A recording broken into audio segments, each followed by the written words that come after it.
Hello and welcome to another episode of the Project Purple podcast. I'm Dino Verley, founder and CEO of Project Purple and the host of the Project Purple podcast. We have another interview for you coming up with a very special guest after a few quick updates. As we record this episode, this is, I always say this is insane, but I guess it is insane for me for being the guy who's driving the bus. And we're on pace for another record year, which is just, we are blessed here at Project Purple. And I just want to thank everyone who has supported, donated, or participated in a Project Purple event. We hope to make this 2023 our best year ever, and you guys allow us to do that. We'll have our upcoming virtual event in November, which is our annual Turkey Trot, which is a great event this year. We've got a brand new shirt, so be on the lookout for that information. To learn more about all these great events, visit our website at projectpurple.org. And make sure to follow us on social media to stay up to date on all things Project Purple. Without further ado, let's meet our guest today, coming to us all the way. I say that, I exacerbate that all the way whenever we have guests from outside the United States, but coming to us all the way from Northern Ireland, Allie Brown, two-time Guinness World Record holder, going for third, which we'll talk about. But welcome to the Project Purple podcast. Hey, Dino, thank you for having me. So I've never had, I don't think we've ever had a Guinness World Record holder on the podcast. So you take the cake for being the first one. That's amazing. Yeah. Thank you. I love it. I love it. So we were playing catch up here. You've got an amazing story. I did, as I said before, we were playing catch up before we hit record here. I knew about your story, and when the team here at Project Purple that works on the podcast had reached out to you and brought it up in a meeting, I was like, this is great. This is going to be awesome. Because I saw it from a high level, from like 30,000 feet, what you were doing across the pond, as we like to say here in the United States, there in Ireland, Northern Ireland. And I'm really excited to have you here to talk about that. But there's really a special meaning around that. Why you did what you did, which was go for another Guinness World Record here. So this is always the first segment of our podcast, is the guest opportunity to kind of share, your journey with pancreatic cancer and why you come to us today. So with that, I'm going to hand the mic over to you, Allie. And I always tell our guests, you can stay as high level as you want, or you can get into the weeds. The choice is yours. I'll be taking notes and jumping in from time to time. And with that, Allie, sure. The mic is yours. Okay, thank you. So the reason why I did another Guinness World Record and for pancreatic cancer is because I lost my late partner, Sharon, in January of 2021 to pancreatic cancer. I met her in 2017 and we hit it off straight away. And unfortunately, within 6-7 months, Sharon started to get a lot of upper mid back pain, radiating around to the stomach. She was in an awful lot of pain every week, and we eventually went to what we would call A&E, accident and emergency department, in our hospitals, and they just kept sending her away for issues with constipation, things like that there, until one time we had to go back twice in 2 days, and they kept her in for a scan. I was in work on a Monday afternoon, and I got a phone call to say to come down straight away. And that's when we learned that there was a tumor at the head of the pancreas, and it's likely to be confirmed as cancerous. And it was. So for 3.5 years, I dropped everything that I was doing. I'm a drummer. I work. And all I could do was think about Sharon's well-being, and she fought for 3.5 years with the pancreatic cancer. She was fortunate to have what's called a Whipple's operation, which is a very few percentage of people eligible to get such a thing. But unfortunately, it had spread to the liver, and just a small amount. We're going through treatment, chemotherapy, and it was sitting at bay, and it was actually getting a lot better. But Sharon was losing a lot of weight, and she was a drummer. She was learning drums when I met her, and she was into rock music and all that. So we had a lot of things in common. And with my history of doing Guinness World Records and doing a lot of drumming myself, I thought after Sharon had passed that she knew I wanted to do 150 hours. It was always one thing that we talked about between the two of us. She knew I had this in me, and I wouldn't live the rest of my life without even attempting to do it. So I thought no better way to do this Guinness World Record than to give it a go now at this stage and do it in her honor and in her name, and raise as much money and awareness for pancreatic cancer. Now, I did also raise for another charity as well, which was for a mental health charity, because I felt basically both of them coincide, and I got into a bit of a rut and a few mental health issues just in COVID time when Sharon passed away. So I found it very difficult, and I thought I need to do something for both charities. So that's where I did the world record there in July, and I did spend a lot of time training for it and everything else. But the charity here in NIPANC were phenomenal in trying to help me do a few videos, promos, and I think at the end of the day, once it got out to social media, then it seemed to have taken off. And obviously, I've got to speak to yourselves now, and I've been in contact with Project Purple, and that's where I am at today, being able to talk about my story and my background with pancreatic cancer, and how I've tried to spread awareness about it. So awesome, and thank you for sharing that with us. So I got a couple questions here. So Sharon, so you met Sharon in 17, and then she passed away in 21. So when was she originally diagnosed? I know you said she battled Yeah, for quite some uh, time. she was diagnosed in the spring of 2018, and I met her in September of 2017. So we didn't really get a chance to get to know each other for very long. And then she was unfortunately diagnosed fairly quickly in our relationship. Um, and for me, all I just thought about was how am I gonna help her and look after, and that's all I did. And I don't know what happened, but I just felt like something inside me allowed me to step up to the mark and just be the one that is right. I'm going to protect you. I'm going to do what I can. Whatever you need, I'm here for you, and we'll work it out. You know. Allie, I gotta say, so like you're in this relationship for less than a year, and this your person you're with gets this like awful diagnosis, and you stay, man, and you Yeah, step up like yeah, that's pretty special, man. yeah. Well, Sharon to me was a special person, and I think it's in my nature though, to I would never have walked away from something like that, you know. And I don't think it would have been fair if I'd ever done that, and I would never have forgiven myself if I did. And it was only the right thing to do, and there was no other option for me than to, you know, I loved her at the end of the day, so you know, I wasn't going to walk away from it. And whatever she needed, I just stepped up and got it done. Special, man. I've been doing this 14 years, and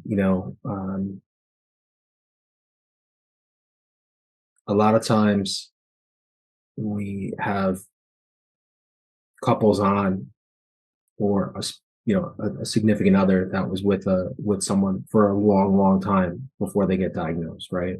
Yeah, But to be like a year into it, I would imagine a lot of people sometimes would just, either not want to be in that, or not have, I'll use the term courage, but also it's just admirable that they did that. But it's also probably shows how special Sharon was to you, and how strong your relationship was. And I've seen that too, where people can bond in a very quick time, yeah. in weeks, and know that things are right.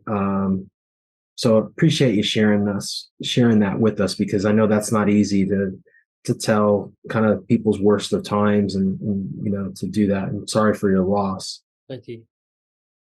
So let's talk about the drumming. So have you been a drummer your whole life? So I actually had my first drum kit when I was 2 years old. Now, I did not take up the drums until I was about 13, 14. And in between that time, I learned the flute when I was 7. I tried to do piano. And when I moved from, for me, it's primary school to high school. So from like 10, 11 years old, progressing to high school, I asked for a flute. What the high school gave me was a bassoon. So I ended up playing that for 3 years, and I was in orchestras and concert bands. And I thought to myself, I don't want to do this anymore. I want to hit things, as in the drums, obviously. And I got myself a drum kit, and I spent hours after school teaching myself how to play drums. I'm self-taught. I spent maybe 2-3 hours as soon as I finished school, went out to the garage and played away. In those days it was a Walkman, so I had the tape on and just constantly playing it on loop and learning my songs that way. So that's actually how I learned the drums. Now I have done a couple of lessons with people, learning to read the music and things like that. But I wouldn't say I'm a very good person at reading, sight reading or anything. It would take a while to work it out. But yeah, I did try to do all that. But my background is I'm a self-taught drummer. And I did that from, I would say, 13, 14 years of age. And I've always been involved in theatre work, playing the drums for pantomimes and like Christmas shows and cabaret shows. And then what happened was I was teaching the drums around 2002. And what happened was in the music school, they'd only just started up. And a year anniversary was coming on. And what happened was Stephen, who owned the shop at the time, was thinking of how can I celebrate the year anniversary of this school being open. Guinness World Records, there's a piano world record, so we'll go and give that a go. But Ali, if I do the piano record, will you try the drumming record? And I went, yeah, I'll give it a go, no problem. I'm up for a challenge. So in 2003, I didn't know what I was letting myself in for. I went to do the Guinness World Record, not knowing how to prepare for it or how I would even do during the nights. And the record was 50 hours. Now, it was held by a South African guy, and I went to give it a go. I got the 50 hours, and we phoned and contacted Guinness World Records, and they said, no, the record's actually now been officially changed to 58 hours. And I went, right, okay. So I took my break and I did the 58 hours and 17 minutes.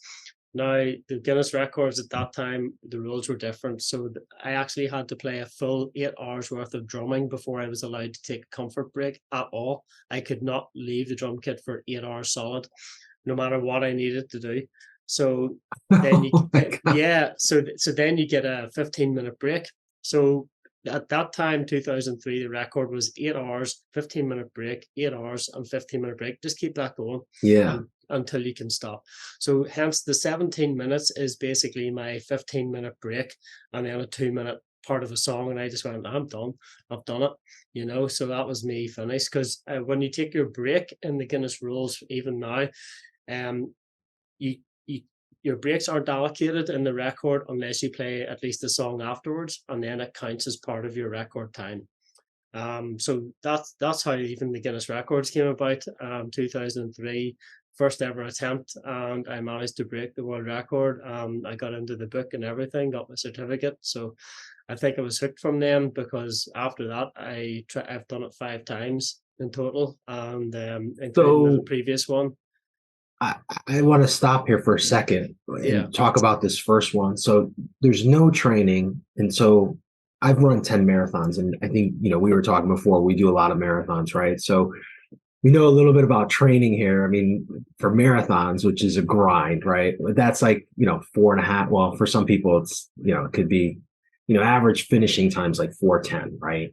For any marathoner in the world, if you look at all the times, some people finish in 6 hours, 7 hours. So 8 hours, so do you I know that first one, you said you didn't train for it. So there's probably going to be that first record, and then you got probably, we'll talk about how that changed and what changed, but what are you playing for? You were saying you're playing for 8 hours and then you take these breaks. So what do you play? Are you playing the same loop or the same song for 8 hours and just hammering away? Yeah, it doesn't work like that. So what happens is you're not allowed to repeat a song within a 4-hour period. Get out of here. So So what I did was, even then, what I did was I just done an 8 hour set, and I just played that 8 hour set and repeated it every time. So just kept playing it and playing it. And for fitness wise, I thought I was fairly fit enough to do such a thing. Mentally, I didn't know how to prepare for it, but I tried my best and somehow I overcame what I needed to for the likes of different barriers that I had to try and overcome. But I was taking an awful lot of energy drinks back then for that world record. I was also taking tablets like Pro Plus, like these tablets that try to keep you awake and give you a wee bit of caffeine boost, So I was in a really bad way, to be honest. There was hospital medical staff on standby in case anything was going to happen to me, because my heart rate was so fast. I was just playing away. I couldn't control myself, couldn't meditate to bring it down. So I was in a bad way, but they allowed me to keep going, and I got it done in the end. So I was very fortunate to do it and get through it okay. But as obviously the years goes on, experience and research, we've learned how to adapt to it. That's insane. Like, so again, going into this, I knew about the record. But so this is, and I don't want to take away. So for audience listening and watching, like this is like legit. Like you can really like foobar yourself from like, I mean, clearly staying up and doing anything for 50 plus hours and not getting adequate sleep is not good and not healthy. And there's a whole bunch of risk with that, right? Yeah. Now throw in like hearing you speak and talk, like, having to do an 8 hour set. And I have a real admiration for entertainers and for musicians in particular, because early on in my life, I played the guitar, played it for 4 years. And that's like I don't have a regret, but I kicked myself. Like my brother was a really good pianist, but he put in a lot of time. I went into sports. Like I got hooked on basketball and that became my thing. And I devoured all my extra time. Yeah. But I just have such an admiration for musicians because they, you have to put in the time. It's just like anything else. The more time you put in it, the better you get. But to play for 8 hours, to play like a set for 8 hours, like people might be listening and go, yeah, well, that seems like a lot of time. But the physical demand. So I got to imagine like your arms probably go numb at some point.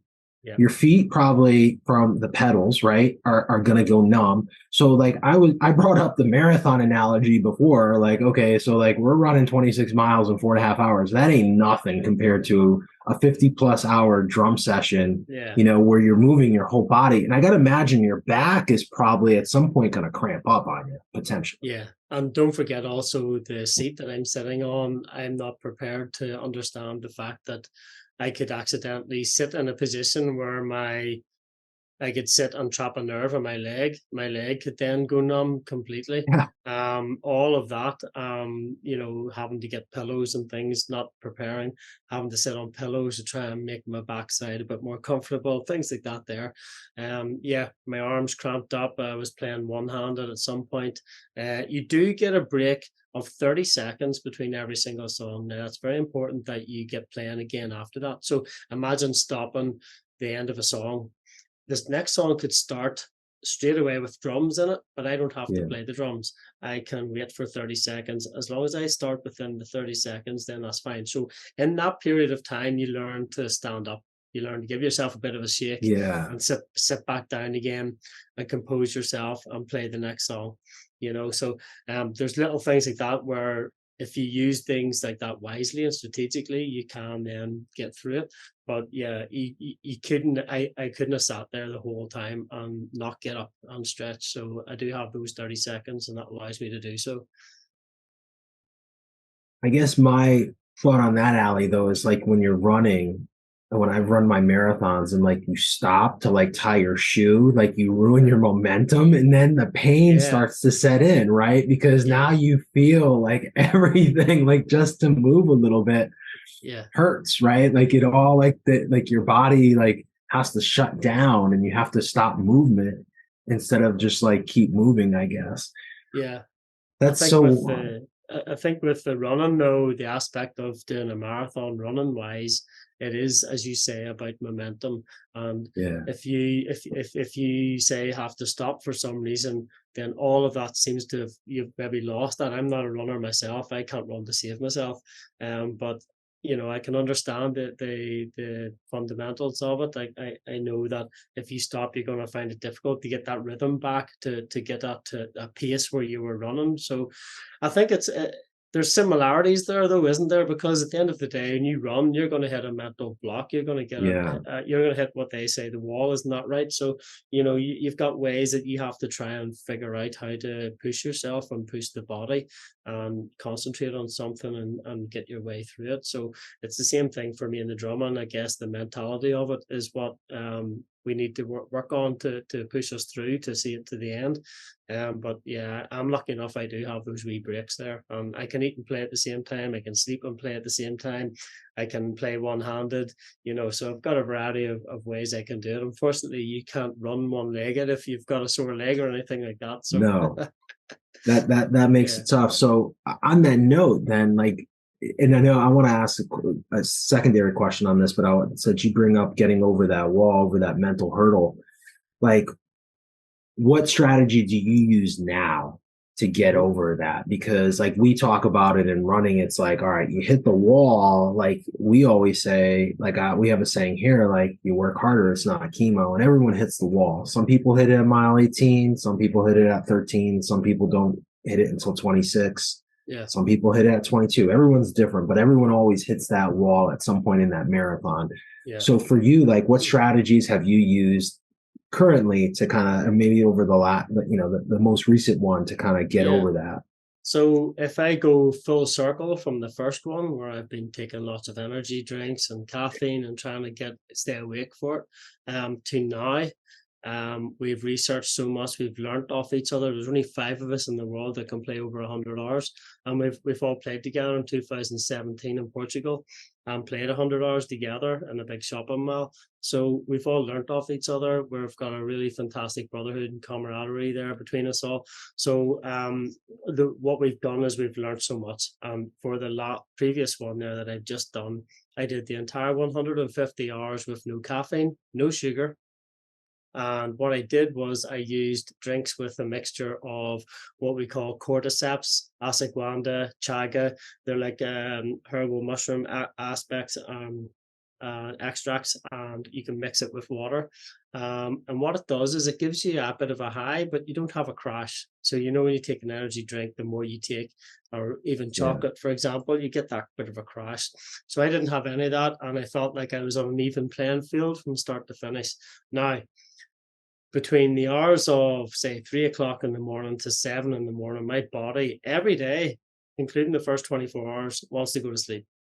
Okay. So this time round, what I did was I played a variety of 2,600 songs from Sunday morning 7 a.m. to Saturday 1 p.m.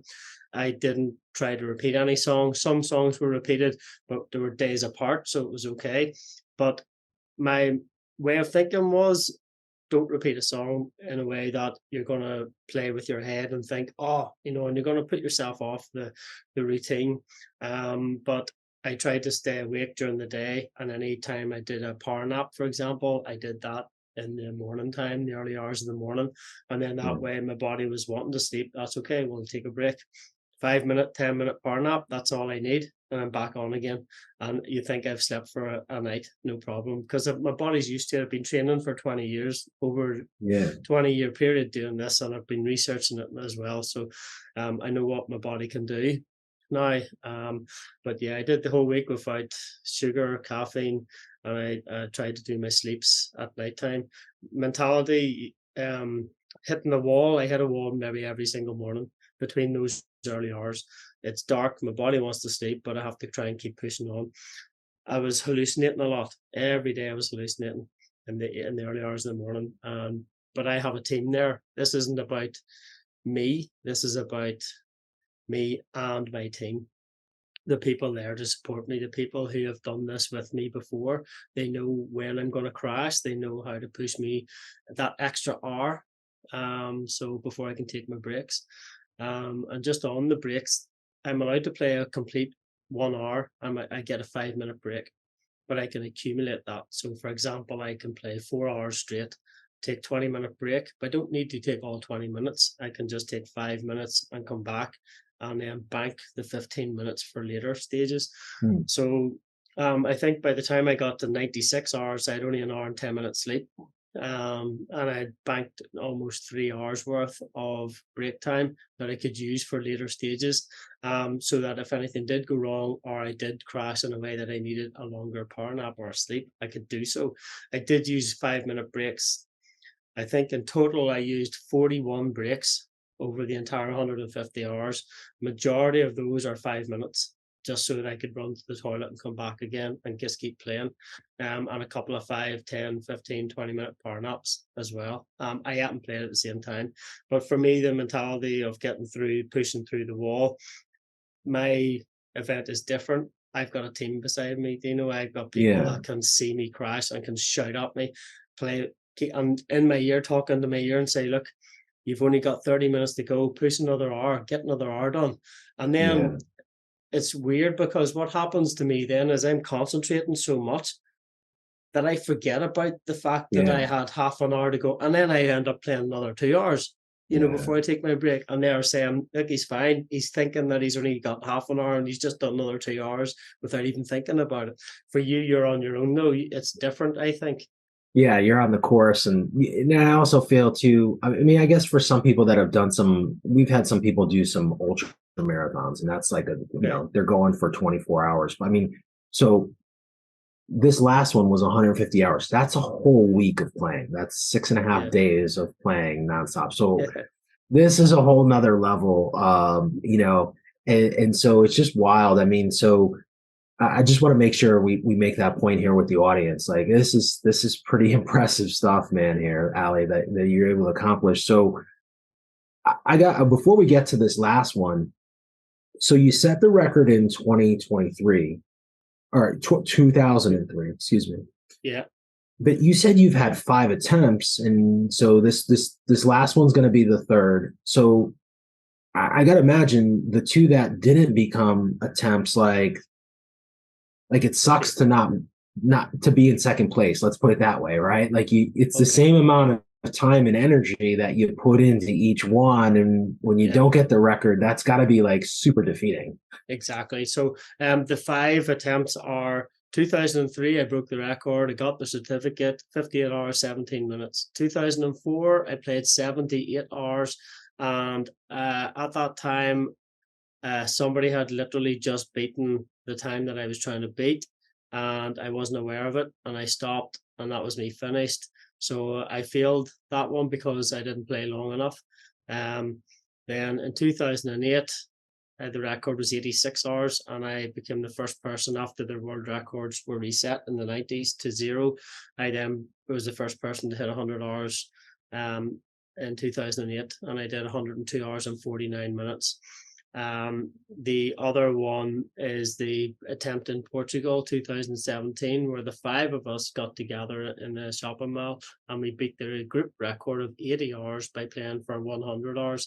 Wow. But there was a couple of technicalities that came out after it was all issued for verification, so it wasn't official.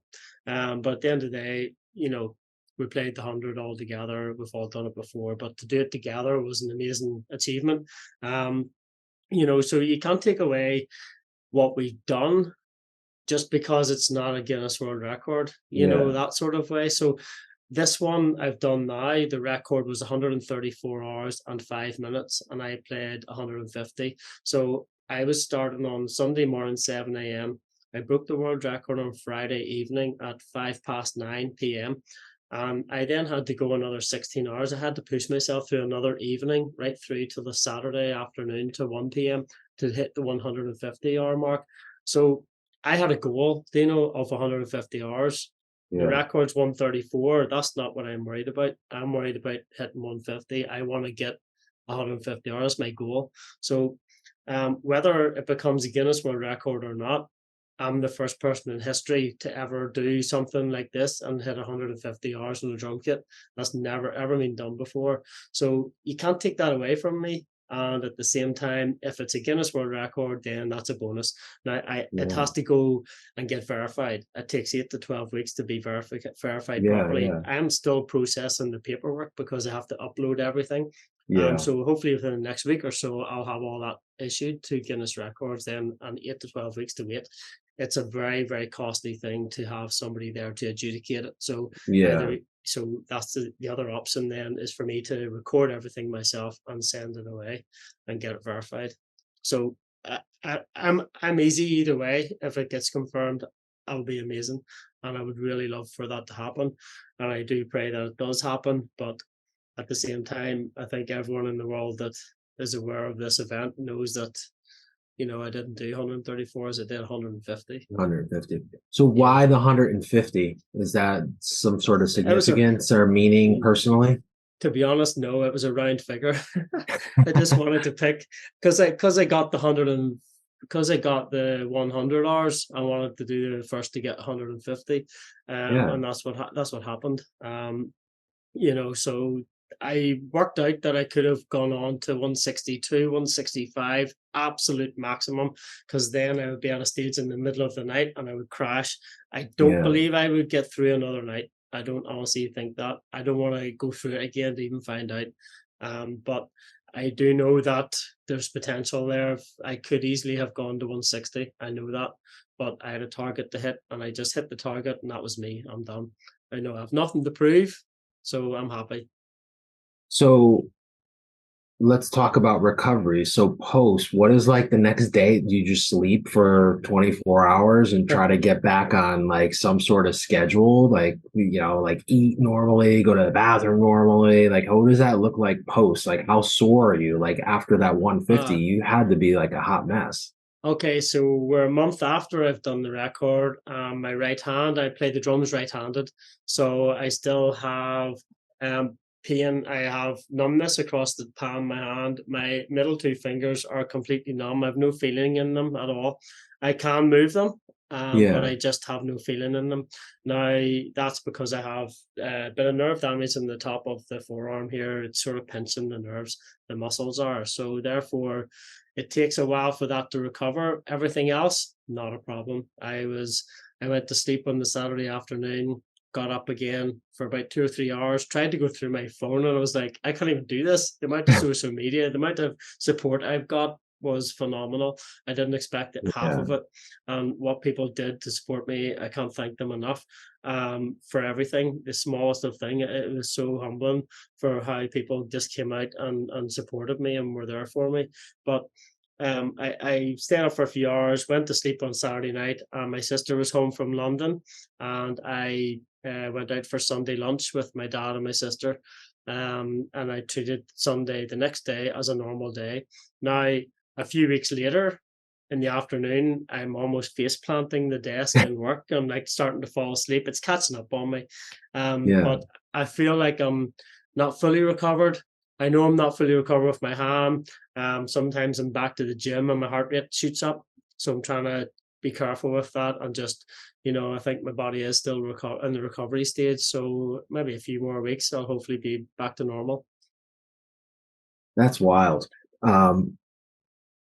Hearing you say like, hey, yeah, your hand's numb, and this, and like, I'm like, again, I go back to like, before not knowing this, like I would like the severity, like you have an injury from what you did and you kind of played off like, it's no big deal, but and again, like it's almost very nonchalant, Ali, but like again, for our audience, like a whole week of doing a specific physical activity without very many breaks, without, again, sleep, like a routine of food. Like I know, some people like having, taking your time to eat. I'm sure you're just like shoving down whatever nutrition you can. And then time is such, and I'm thankful that you described the event, the particulars of it, because that's another important piece here. Like you don't have a lot of time. You're on this set schedule in order to make this happen, right? And so there's a lot of things that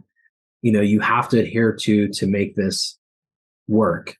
Yeah. So there's the stress of that, which goes into the mental aspect. I can't imagine. I'm a planner, so I'd be like really like you probably have a really good clock guy, someone in your corner that's making sure like, hey, the stopwatch is going. All right, we got to go. Like, get off Yeah. the toilet, man. Like, let's move. We got to move here. We got to get back, right? Because Yeah. that, a technicality like that can maybe cost you, the record. I know you said you're not going for the record, but still, it's just wild, man. Just really, really cool stuff here. So I got a couple questions here for you about this. I know you mentioned, in the introduction about Sharon. I find like whenever I'm doing something, like when I run, that's like my moment. Like I can zone out. So I imagine you've been drumming for 20 plus years. You got the records. You're used to being in that seat at this point. Yeah. 6 days, 6.5 days doing this. I'm sure Sharon, like it's almost like mental. There's probably like mental gymnastics. I don't want to put. Well, Yeah. let me back up. How is that then? Because for it's not like your drum set's moving. You're probably staring at the same faces, the same wall. Yeah. But you're doing this for Sharon. And this is a constant reminder of what you've gone through with her for 6.5 days. How do you get through that? I think what you think about at those times, is the fact that you didn't go through the pain or the suffering that a loved one went through with pancreatic cancer. You don't know how much pain they were in. Maybe they hide it. I know Sharon hid everything, and she put on a brave face for the whole thing right up till when she passed away. But I understood everything that she was going through. So when I'm digging deep, I'm trying to remember the reason why I'm doing this record for, why I'm doing it, who I'm doing it for. And I'm hoping that something can come out of it in a way that, especially where awareness is concerned, that you want to be able to, you know, get an early diagnosis, so that you can have a better prognosis. You know what I mean? Time matters, and that's a thing that we believe in with the pancreatic cancer.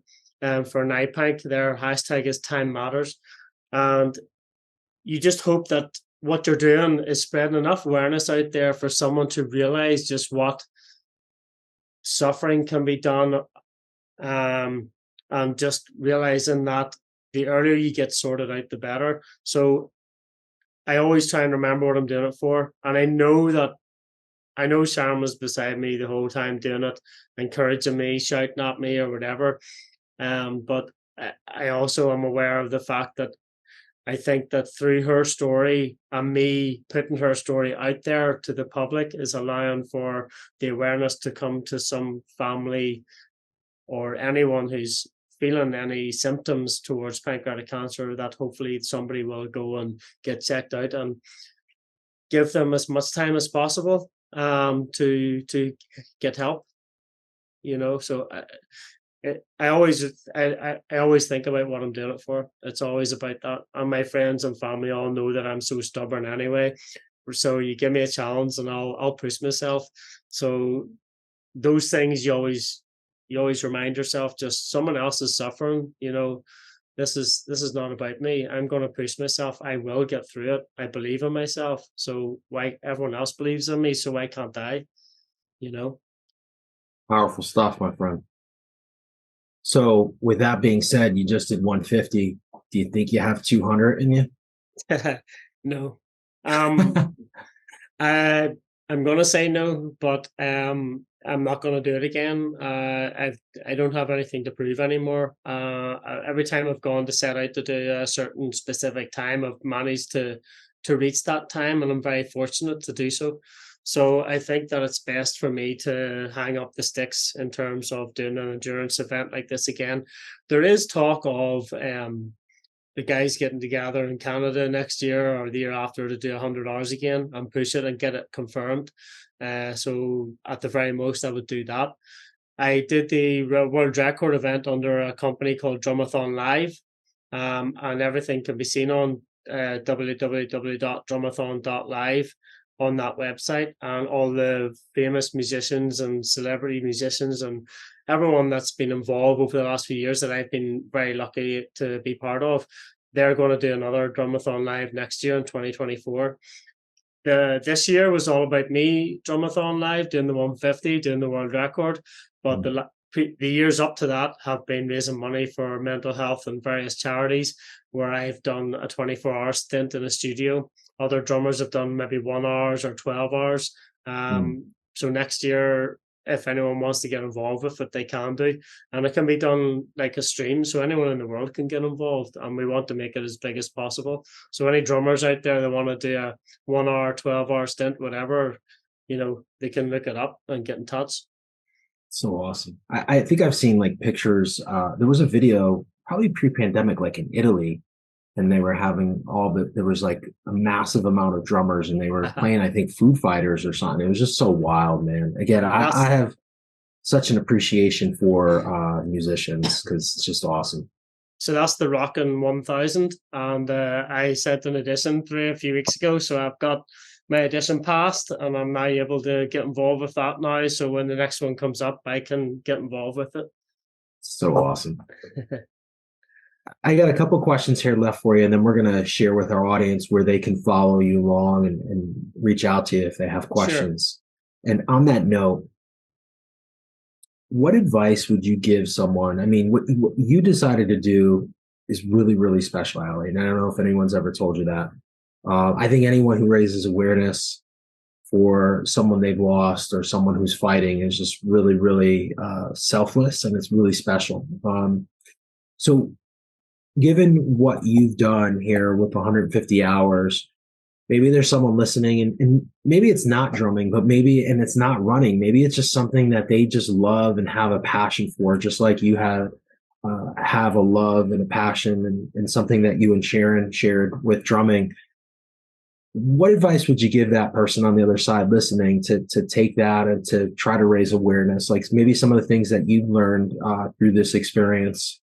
So basically all I would say to somebody is, if you do have a passion out there, no matter what it is, and you do have something close to your heart, for us it's pancreatic cancer, then there's any amount of things that you can do to raise awareness and raise some funds, and you can make it fun as well. It doesn't have to be anything extreme like what I've done, 150 hours. It can be something simple, but go for it and get it done, because I think afterwards then you realize just the sense of achievement that you have for doing such a thing, regardless of how big or small the event is that you do have that your heart just fills with fulfillment. It glows, and you feel like the most amazing sense of achievement that you have just done something for somebody else and you've helped somebody else. So it's an amazing thing to do. So don't be afraid to do it. At least that's one thing I would say. Just give it a go, and don't be afraid to take it on yourself.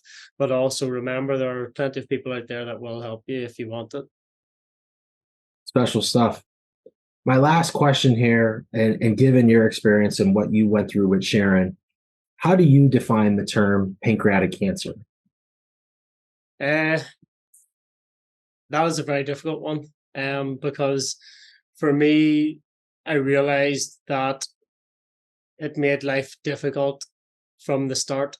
It made life shorter for Sharon, unfortunately, and I didn't realize just how difficult pancreatic cancer would be for anyone that has it. And my heart goes out to everyone and anyone that does have this illness in their lives. I just feel like, the awareness is the most important thing we can do out there to try and get people aware of it.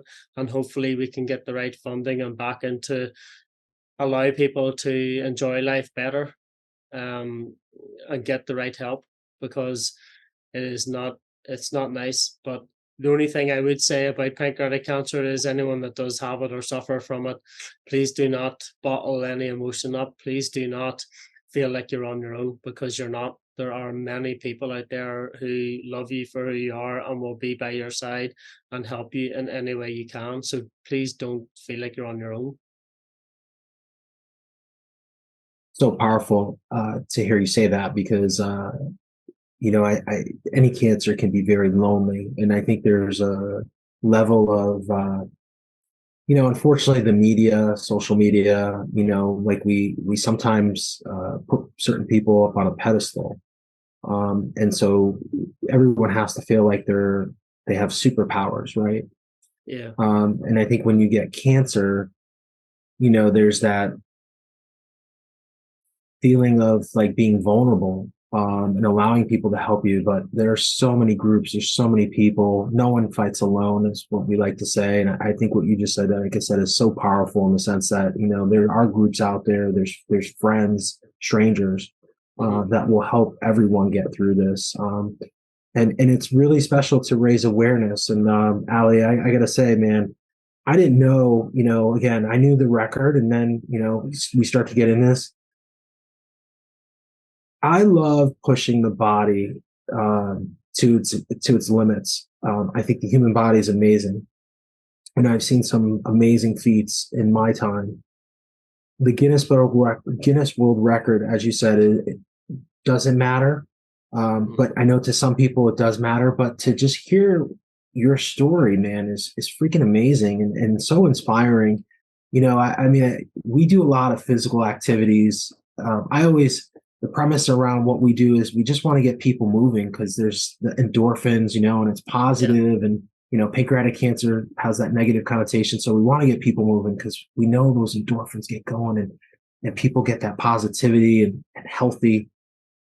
But what you did was just, freaking a feat of like, to take the body to like its extreme. It's like, I don't have a good analogy here, but it's just so freaking mind blowing, I guess is what I'm trying to say here, what you were able to do, man. And the fact that you did it for pancreatic cancer awareness and for Sharon is just so, so special, man. So thank you for allowing us to share that story and the journey you're on. And thank you for all you're doing for everyone in Northern Ireland and for people all around the world, battling pancreatic cancer. Yeah. I think that also what I did was I showed people what you can do your body without the likes of sugar and caffeine as well. There are things out there that are embedded into our brain to a must have in life, but it's not necessary. There are ways around life to make it better, so it's possible to do so. So awesome. My last thing here for our audience listening, if someone maybe is in the drumming, or someone, does something else and wants to see how they can do what you did for what they love to do. Yeah. Maybe not to the level that you did for 6.5 days, but, wants to raise awareness. Or maybe there's someone in Ireland that wants to, get involved. Where's the best place for people to connect with you? Social media, email? Where's that place? No problem. So my Instagram is Ali B _drummer. That's it. It's an easy one. And from there, you can then connect to my Facebook and DM me or whatever, and I can sort email addresses out with you from that. So it's probably easier to get me on the likes of Instagram. People can do this up 24 hours, no problem. It's a simple thing to do. It sounds like a big thing to do, and it is big for a challenging thing for people to do. But I do have a lot of hints and tips typed out there for people to get through such a thing for 12 hours, 24 hours. And if they do want to raise money doing drumming, I'm there to help them. I have the hints and tips sitting ready to go. I love it. Ali, thank you for being a guest on the Project Purple podcast. Thank you so much for everyone at Purple Project as well for getting in touch with me, and for you, Dino, for allowing me to be on the podcast. And I just want to say it's amazing to be here, and thank you for everything you guys are doing as well. You're all awesome. Thank you. Thank you for listening to another episode of the Project Purple podcast. If you like today's episode, please share this episode and follow the Project Purple podcast wherever you listen to podcasts. That's a wrap of another episode of the Project Purple podcast. Thanks for listening. Until next time, be safe.